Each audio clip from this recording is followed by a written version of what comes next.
دیکھیے ہماری بندگی جزوی ہے، نمازیں ہم پڑھ رہے ہیں، روزے ہم رکھ رہے ہیں، مسجدیں عالی شان بنائی ہیں، مدرسے بھی بہت بڑے بڑے بن گئے ہیں، واقعتاً اس میں کوئی شک نہیں، لیکن سوال یہ ہے کہ اوپر جو چھت ہے وہ تو کافرانہ ہے، قانون تو اللہ کا نہیں ہے، کتاب و سنت کے احکام تو نافذ نہیں ہے۔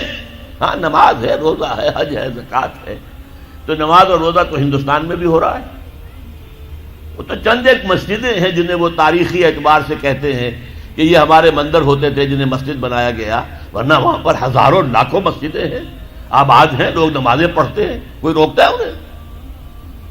ہم نے یہ ملک بنایا تھا کہ یہاں اسلام کا نظام قائم کریں گے۔ نماز تو آپ امریکہ میں جا کر پڑھیے، امریکہ کو کوئی اعتراض ہی نہیں۔ You have come here, you have purchased synagogues and churches and you have turned them into mosques. ہم نے کوئی اعتراض نہیں کیا، تم نے چرچ خریدے، تم نے سینیگوگز خرید لیے جو یہودیوں کی عبادت گاہیں ہوتی ہیں اور انہیں مسجد بنا لیا، ہم نے کوئی اعتراض نہیں کیا، we never objected۔ لیکن تم کہو کہ اسلام کا نظام ہم قائم کریں گے، نہیں کرنے دیں گے تمہیں کبھی بھی۔ تم چاہو کہ تم اسلام کا معاشی نظام قائم کرو، کبھی اجازت نہیں دیں گے۔ تم چاہو کہ اسلام کی معاشرتی اقدار کو تم قائم کرو، کبھی نہیں کرنے دیں گے۔ یہ ہے اس وقت جو ہمارے ساتھ پیش آ رہا ہے معاملہ، پورا مغرب اس پر اڑا ہوا ہے، اسلامی نظام کہیں نہیں آنے دیں گے۔ ہاں نمازیں پڑھو، ہمیں کوئی اعتراض نہیں، روزے رکھو، تم روزے 30 کی بجائے 100 رکھو، ہمارا کیا لیتے ہو؟ تمہاری کمزوری ہو جائے گی، ہم تو تمہیں لیبر اسی وقت دیں گے جب پورے 8 گھنٹے کام کرو گے ڈٹ کر، اس میں کوئی رعایت نہیں کریں گے تمہارے ساتھ۔ بہرحال سوال یہ ہے کہ میں کیا کروں، کوئی راستہ ہے؟ دیکھیے کنویں میں، اب آج کل تو وہ کنویں اس طرح کے ہیں نہیں، دیہات میں تو ہے، کنویں میں کتا گر گیا، بلی گر گئی، مردار ہے کنویں کے اندر، کنویں کا پانی حرام ہو گیا، نجس ہو گیا، لیکن آخر کو راستہ تو ہے نا بھائی، اتنا پہلے تو اس کتے کو یا اس بلی کی لاش کو نکال کے باہر پھینکو، اور پھر اتنے ڈول اور نکال کر باہر پھینک دو، پھر وہ پانی صاف ہے۔ اس کا کیا نام ہے؟ کفارہ۔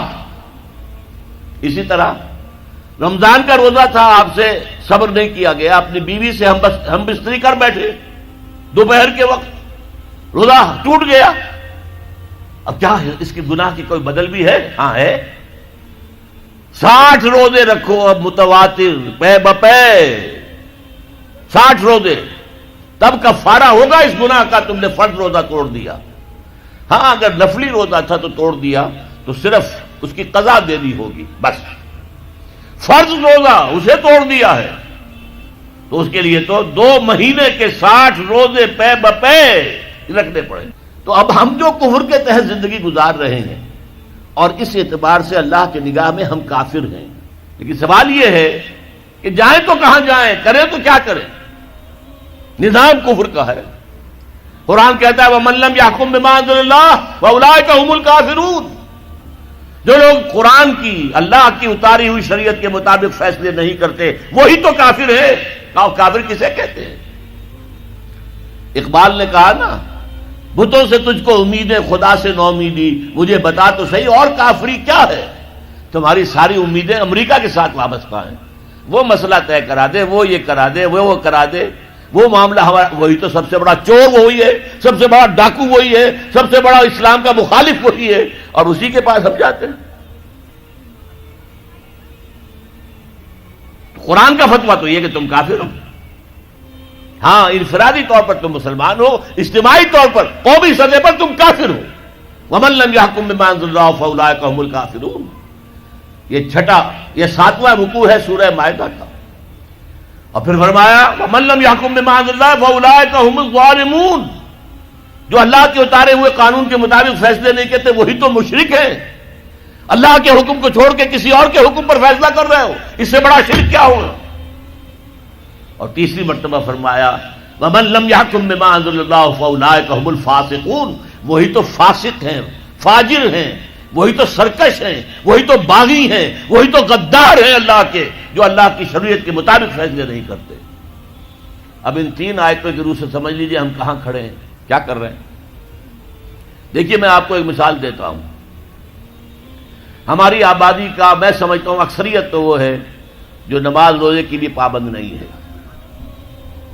ان چیزوں کا چرچا شہروں میں زیادہ، دیہات میں بہت کم رہ گیا، بہت کم، بہت کم۔ اور ہماری 70% آبادی دیہات کے اندر ہے۔ اچھا، جو نمازیں پڑھتے روزے رکھتے ہیں، خاص طور پر شہروں کے کاروباری لوگ، وہ بلیک مارکیٹنگ بھی کرتے ہیں، وہ حسابات بھی غلط دیتے ہیں، جھوٹ بولتے ہیں، جھوٹ یا حلف اٹھاتے ہیں کہ یہ حساب ہم حلفیہ میں کہہ رہا ہوں یہ حساب صحیح ہے، جبکہ حساب غلط ہے۔ سودی کاروبار کرتے ہیں، اپنے کاروبار کو بڑھانے کے لیے سود کا قرضہ لیا ہے، سودی قرضہ لیا بینک سے، اپنی بلڈنگ بنانے کے لیے بہت بڑی قرضہ لیا ہے بینک سے، تو ان کی عبادت کیا ہوئی؟ وہ اس آیت کے ذیل میں آ گئے کہ نہیں؟ افتؤمنون ببعض الکتاب وتکفرون ببعض فما جزاء من يفعل ذلك منكم الا خزي في الحياة الدنيا ويوم القيامة يردون الى اشد العذاب وما الله بغافل عما تعملون۔ لیکن میں ان کو بھی چھوڑتا ہوں۔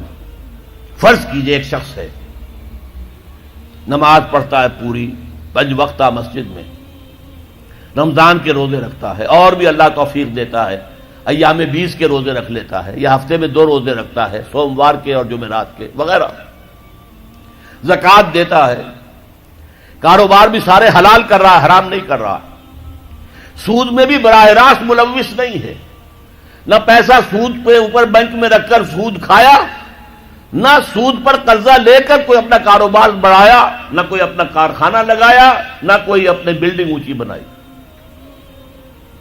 پردہ بھی اس نے اپنے گھر میں بالکل شرعی نافذ کر دیا۔ وہ اس پورے اسلام پر کاربند ہے جس میں وہ کاربند ہو سکتا ہے اس وقت، لیکن وہ اس قوم کا فرد ہے جو قوم اللہ کے فتوے کے مطابق کافر قوم ہے،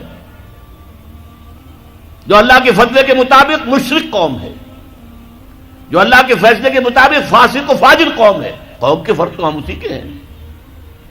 چور کا ہاتھ تو نہیں کاٹا جا رہا، ڈاکوؤں کو وہ سزا تو نہیں جا رہی سورہ مائدہ میں جو آئی ہے، ان کے ہاتھ اور پاؤں مقابل سم سے کاٹ دیے جائیں، یا یہ کہ انہیں ملک سے باہر دفع کر دیا جائے، قتلوا تقتیلا، ان کے ٹکڑے کر دیے جائیں۔ ڈاکوؤں کو کوئی سزا ملتی ہے ایسی؟ اول تو پکڑنے کا کیا سوال، پکڑ گئے تو رشوتیں دے کر چھوٹ جائیں گے، یہاں تو عدل بھی جو ہے خریدا جا سکتا ہے بڑے آرام سے، اور نہیں تو 4-6 مہینے جیل میں رہ لیں گے۔ وہاں بھی ان کا بڑا راج ہوتا ہے، جو ڈاکو ہوں ان کی تو ہیبت ہوتی ہے، جیل کے صدری خود ان سے ڈرتے ہیں، ساری چیزیں حرام ان کے پاس وہاں بھی پہنچتی ہیں، جیل کے اندر نکل آئیں گے۔ اللہ اللہ خیر صلی اللہ، کہیں شرعی سزا دی گئی کسی ڈاکو کو؟ یہاں ابھی تو یہ بڑی بحثیں چل رہی ہیں، حدود کا قوانین جو بنائے گئے تھے وہ بڑی جلدی میں بنائے گئے تھے، کچھ خلا اس میں رہ گئے ہیں، لیکن اصل میں جو لوگ شور مچا رہے ہیں وہ ہیں جو کہتے ہیں کہ یہ اسلامی سزائیں وحشیانہ ہیں۔ بے نظیر بھٹو کا کہنا ہے یہ وحشیانہ سزائیں ہیں، اللہ کی دی ہوئی سزائیں وحشیانہ ہیں، معاذ اللہ ثم معاذ اللہ ثم معاذ اللہ، کلمہ کفر ہے۔